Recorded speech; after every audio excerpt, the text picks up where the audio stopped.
Yeah, how are you? Thanks a lot for jumping to our channel.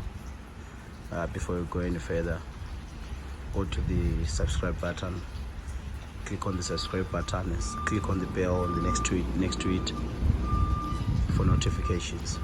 Thanks a lot. Today we're going to show you a pump. This is a 2-stroke 1.5 pump. It's a slurry pump. This one is with a variable frequency motor, so you can adjust your revolutions from whatever from here. This 300 to 2.88, so you can run it slow or you can run it fast.